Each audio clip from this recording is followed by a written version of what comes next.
Salut à tous les fans de pop culture et bienvenue sur Anakaland. Aujourd'hui on plonge dans l'univers captivant des adaptations littéraires. Avec cette tendance actuelle et toujours plus grandissante des studios à puiser dans les romans pour créer des films et des séries plutôt que de miser sur l'originalité et la nouveauté, j'avais envie de vous faire découvrir une petite sélection de livres qui n'ont pas encore été adaptés, et c'est une erreur car elles présentent toutes un excellent potentiel pour le petit ou le grand écran. Dans cette vidéo, je vous emmène à la découverte de 3 pépites littéraires qui, selon moi, pourraient être des bombes cinématographiques ou télévisuelles.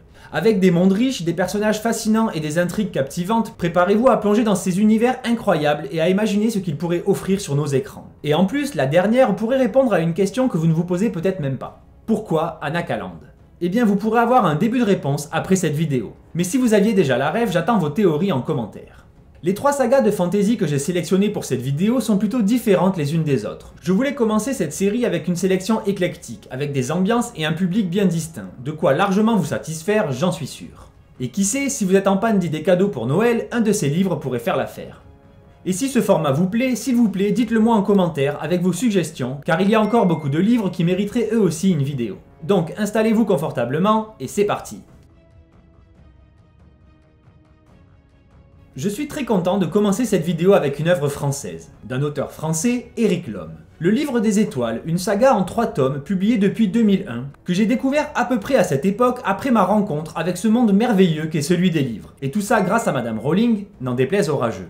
Éric Lhomme a également publié 2 autres sagas qui valent le détour. Un space opéra nommé Le Maître des Brisants et un autre récit de fantasy, Terre Dragon, qui ferait également une excellente série télé. Sans oublier la très bonne série de livres A comme association, coécrit avec un autre excellent auteur de fantasy française, Pierre Bottero.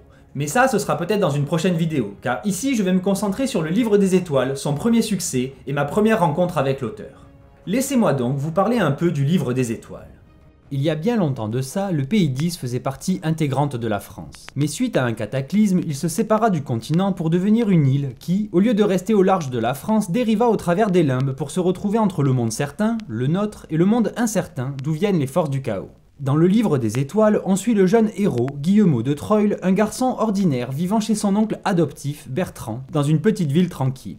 Sa vie bascule le jour où il découvre un étrange carnet appartenant à son père disparu. Ce carnet semble être lié à un héritage familial mystérieux et à un monde fantastique insoupçonné. Guillemot se retrouve embarqué dans une aventure extraordinaire, découvrant des secrets sur son passé, sa famille et un univers parallèle étrange. Il fait la rencontre d'autres personnages comme Marline, une jeune fille énigmatique, et va se retrouver confronté à des forces mystérieuses et des épreuves qu'il n'aurait jamais imaginées. L'histoire mêle habilement le monde réel à un univers fantastique avec des éléments de magie, d'aventure et de mystère. Guillemot devra affronter des défis pour découvrir la vérité sur son héritage et sur l'existence même du Livre des Étoiles. L'histoire commence donc dans un cadre contemporain, une ville ordinaire où vit Guillemot. Ce monde ressemble au nôtre mais avec une touche de mystère liée à l'énigme entourant la disparition du père du héros.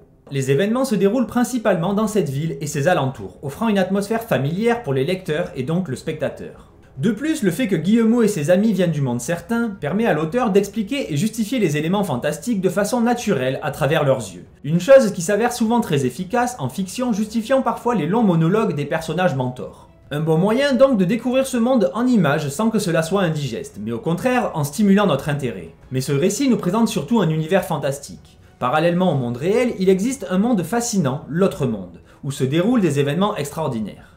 Ce monde alternatif regorge de créatures fantastiques, de lieux extraordinaires et de pouvoirs magiques. Il possède une atmosphère envoûtante et mystique. Ses règles sont souvent différentes de celles du monde réel, avec des éléments magiques et des lois propres à cet univers. De plus, la magie, qui se pratique à l'aide d'une sorte de runes dessinées avec les mains, presque comme les mudras empruntés à la culture japonaise, pourrait avoir un fort impact graphique pour la construction de l'univers en images. Cet univers combine à la perfection des éléments clés de la fantasy, comme la découverte du Livre des Étoiles qui est un élément central de cette saga. Ce livre mystérieux renferme des secrets, des prophéties et des pouvoirs extraordinaires, promettant ainsi une aventure haute en couleurs. Toutefois, avec un récit proche de ces personnages, ils évoluent entre ces deux mondes et les interactions entre eux créent un contraste saisissant entre le quotidien ordinaire et l'aventure fantastique. Un univers hybride donc entre le monde réel et un monde fantastique, qui offre un terrain fertile pour l'imagination, permettant à l'auteur de créer des paysages, des créatures et des enjeux captivants. Cela offre également une grande variété d'opportunités visuelles pour une adaptation cinématographique, avec la possibilité d'explorer visuellement 2 mondes distincts et fascinants. L'univers parallèle offre un cadre visuel riche et varié, des paysages extraordinaires, des créatures fantastiques et des éléments magiques qui pourraient être réalisés avec des effets spéciaux concrets ou numériques impressionnants. L'alternance entre le monde réel et l'autre monde offre aussi une opportunité de jouer sur les contrastes visuels avec différentes colorimétries par exemple. Ainsi, le passage d'une réalité quotidienne à un univers fantastique pourrait être saisissant pour le spectateur. De leur côté, les personnages principaux, notamment Guillemot et Marline, offrent des arcs narratifs riches et évolutifs. Leur évolution et leurs interactions pourraient être explorées en profondeur à l'écran, permettant aux spectateurs de s'attacher encore plus à eux. L'intrigue, quant à elle, est parsemée de mystères, de prophéties et de révélations. Ces éléments pourraient être habilement adaptés pour maintenir le suspense et l'intérêt du public à chaque épisode ou saison. Toutefois, bien que destinée à un public adolescent, l'histoire et les thèmes abordés pourraient toucher un large public. Les éléments de quête, de mystère et d'aventure pourraient captiver un large éventail d'âges. L'univers semble plutôt manichéen, les gentils d'un côté et les méchants de l'autre. Toutefois, avec suffisamment de nuances pour donner un récit mature pour les spectateurs les plus âgés et les plus exigeants. Et pour plaire à un public moderne, il y a déjà tout ce qu'il faut, de la diversité logique, vu que c'est un reflet de notre monde, ou des sujets LGBT, avec l'onclurien par exemple. Donc pas besoin d'en rajouter, ou pire de dénaturer l'œuvre originale pour que ça colle. Enfin, avec une histoire étalée sur plusieurs tomes, l'univers du Livre des Étoiles offre un potentiel pour une série ou une franchise étendue, offrant au réalisateur la possibilité de développer davantage l'histoire et les personnages au fil du temps. Une série Le Livre des Étoiles s'adresserait principalement à un public adolescent, certes, mais saurait captiver tous les spectateurs par son mélange d'aventure, de mystère et de personnages attachants. Cette saga a le potentiel de capturer l'imaginaire des jeunes spectateurs, tout comme Harry Potter l'a fait pour toute une génération. En mettant l'accent sur les éléments visuels, l'aspect fantastique et l'attachement aux personnages, une telle série pourrait être une belle addition à l'univers des adaptations pour enfants et jeunes adultes. Mais en France, on ne fait pas de fantasy, ou en tout cas on n'en produit pas sur écran, à part quelques rares élus qui ont réussi ce bras de fer infernal. Il y a donc malheureusement peu de chances qu'un tel projet voit le jour. Mais si vous connaissez ces œuvres, ou même si vous les découvrez ici et que l'idée titille votre âme de cinéphile, n'hésitez surtout pas à partager votre opinion en commentaire et à donner de la force à la vidéo, en la partageant à un maximum de monde. Et qui sait, si la vidéo fonctionne bien, elle pourrait donner des idées à certains.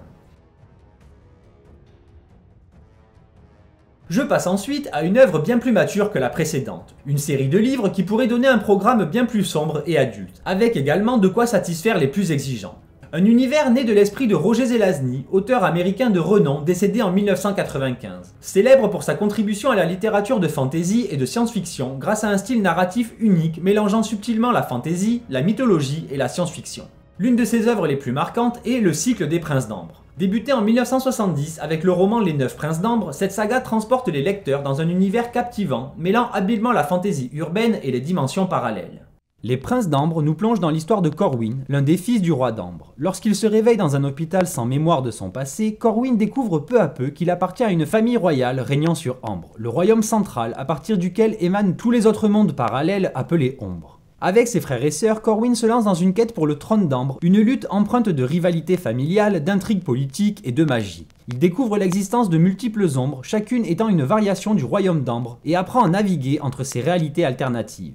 Tout au long de son voyage, Corwin doit affronter des dangers, découvrir la vérité sur la disparition de leur père, le roi, et apprendre à manier les pouvoirs mystiques liés à la royauté d'Ambre. Son objectif ultime devient la réclamation du trône, mais pour y parvenir, il doit affronter des ennemis redoutables, gagner des alliés et maîtriser les subtilités des ombres. Entre affrontements épiques, secrets de famille et découvertes sur son propre passé, Corwin se trouve plongé dans un conflit dont l'issue pourrait déterminer non seulement le destin d'Ambre, mais aussi celui de tous les mondes.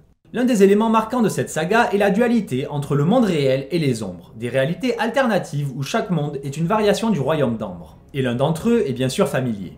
Zelazny a su créer un univers riche en intrigues politiques, en magie, en conflits familiaux et en personnages charismatiques, offrant une expérience immersive qui serait assurément un régal porté sur écran avec un casting à la hauteur du défi. Le genre hybride des Princes d'Ambre mêlant la fantaisie urbaine à des dimensions parallèles offre une exploration fascinante et très avant-gardiste du multivers qui fascine tellement depuis quelques années.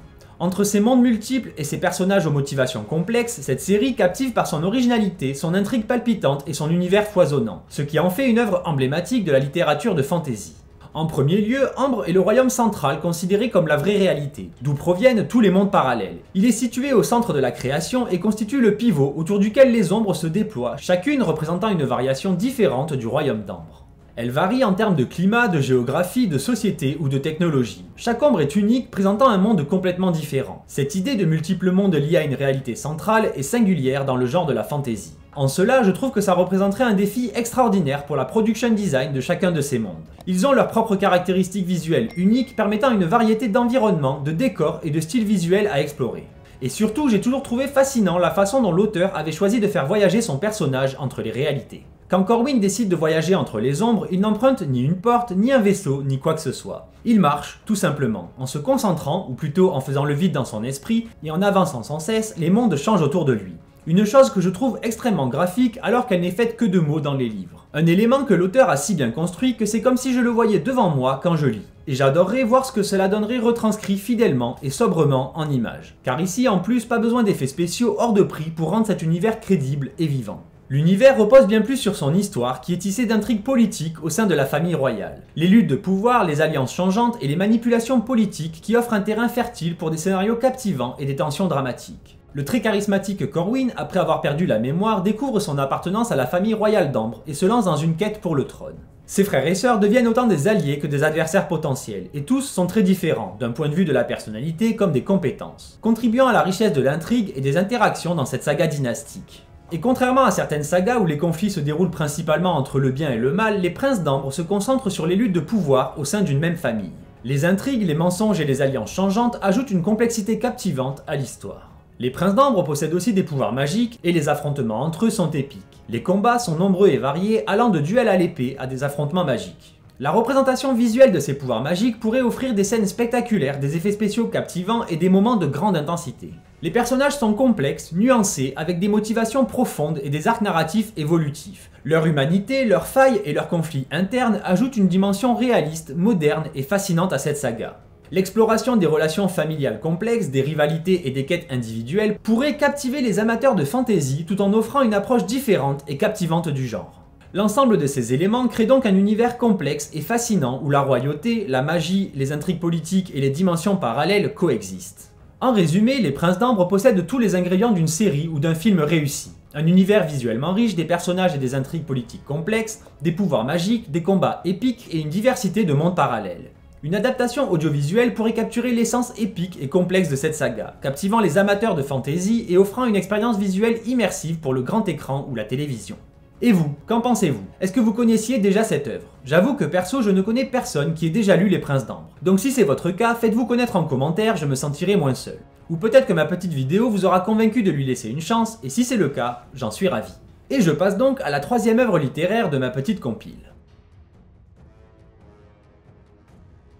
Une saga que j'ai découvert à environ 14 ou 15 ans et qui m'a profondément marqué. Pour de très nombreuses raisons, vous verrez. À tel point que je n'y ai pas retouché depuis presque une décennie. De peur que mes goûts aient évolué ou que je sois devenu plus exigeant, et donc d'être déçu par cette relecture. Mais mes souvenirs et l'influence qu'ils ont eu sur ma vie sont encore suffisamment forts pour vous convaincre que cela ferait le parfait futur succès de la fantasy sur petit ou grand écran. La trilogie des joyaux et sa suite, la trilogie des périls, forment le cycle de la pierre sacrée perdue, une saga de 6 livres publiés entre 1989 et 1994, et écrite par David Eddings, auteur renommé de littérature fantasy, célèbre pour sa capacité à créer des mondes captivants et des personnages mémorables. L'une de ses meilleures œuvres selon moi, plongeant le lecteur dans un monde d'aventure épique et magique. Toutefois, outre la saga des joyaux, Eddings est surtout connu pour sa série La Belgariade, constituée de 5 livres qui a rencontré un très grand succès, de même que sa suite, La Malorée. Eddings a souvent utilisé des schémas narratifs classiques de la fantasy dans ses œuvres. Classiques mais qui restent efficaces et habiles, mettant en scène des quêtes épiques, des prophéties, des héros destinés à sauver le monde, le tout dans des mondes fantastiques riches en magie, en divinité et en intrigues politiques. Il a ainsi constitué des univers d'une richesse rarement égalée. Son style d'écriture était reconnu pour être accessible, avec des personnages bien développés, des dialogues vivants et une narration fluide. Pour autant, l'auteur a su insuffler des questionnements profonds sur des sujets très divers dans ses œuvres, comme la place de l'humanité, celle des dieux, du destin, ou encore l'importance de la famille et de l'héritage qu'on laisse derrière soi. Il a su capturer l'imaginaire des lecteurs avec des récits épiques et des univers captivants, ce qui a fait de lui un auteur majeur du monde de la fantasy. La pierre sacrée perdue transporte le lecteur dans un monde fantastique où chevaliers, divinités et intrigues politiques se mêlent dans une épopée palpitante. Dans un monde où les dieux influent les destins des mortels, Émouché, le chevalier Pandion, est de retour d'exil, prêt à reprendre sa place de champion de l'arène. Mais sa maîtresse est frappée d'un mal mystérieux, et même Séphrenia, la vieille sorcière, n'a pas pu retarder l'échéance. Assise sur son trône, emprisonnée dans un bloc de cristal, la jeune reine est mourante. Et Mouché, en compagnie de Séphrenia, de la petite flûte aux étranges pouvoirs, d'un jeune voleur astucieux et bien d'autres, se lance dans une quête épique à travers des terres dangereuses pour trouver un remède. Entre batailles épiques et intrigues politiques, Mouché découvre l'existence du Bélium, un artefact divin d'une puissance incroyable liée à la création du monde. Ainsi, Mouché découvre qu'un complot sinistre menace non seulement la reine, mais aussi le monde entier. Car les Émoques, pour la première fois depuis 500 ans, sont aux portes de l'Hélénie. On murmure qu'Assaz, leur dieu aîné, convoite le Bélium, la pierre sacrée perdue qui ferait de lui le maître du monde. La quête pour manipuler ou protéger le Bélium devient cruciale car son pouvoir peut changer le cours des événements, mais son utilisation comporte des risques dévastateurs. Entre loyauté, courage et mystère divin, Mouché et ses compagnons se lancent dans une quête périlleuse où le destin du royaume est en jeu, et où les dieux observent, influencent et testent les mortels. La trilogie suit donc les exploits d'Mouché et de son groupe, révélant des secrets anciens, des alliances inattendues et des révélations bouleversantes, le tout dans un monde où la magie et les intrigues politiques s'entremêlent. Entre batailles épiques, manigances machiavéliques et découvertes surprenantes, ils doivent naviguer à travers les écueils pour sauver le royaume et déjouer les plans des forces obscures qui menacent de plonger le monde dans le chaos. Cette œuvre captivante mêle donc habilement l'action, l'aventure et les mystères, offrant une plongée immersive dans un univers de fantasy complexe, où le courage, la loyauté et la détermination sont mis à l'épreuve face aux forces du mal. Et tout tourne donc autour des joyaux au pouvoir prodigieux. Le Bélium en est le plus puissant, également connu sous le nom de Rose de Saphir, après avoir été poli et taillé par Gouerig. Créé au cœur de ce monde, il est le premier, le pouvoir primordial de cet univers. Il est crucial dans la quête des Mouchés pour sauver la reine Elana et joue un rôle majeur dans l'ensemble de l'intrigue. Et outre le Bélium, les autres joyaux ne sont pas spécifiquement nommés dans la trilogie, mais ils sont mentionnés comme étant également des artefacts surpuissants, chacun représentant une facette distincte du pouvoir divin et de la personnalité humaine. La saga offre donc un potentiel remarquable pour une adaptation cinématographique captivante en développant même son univers au-delà des livres, et principalement en raison de plusieurs éléments visuels et narratifs marquants. L'histoire se déroule dans un monde fantastique, vaste et diversifié, présentant une multitude de royaumes, de paysages variés et surtout de cultures distinctes. Ces environnements offriraient un éventail visuel riche et coloré pour une adaptation,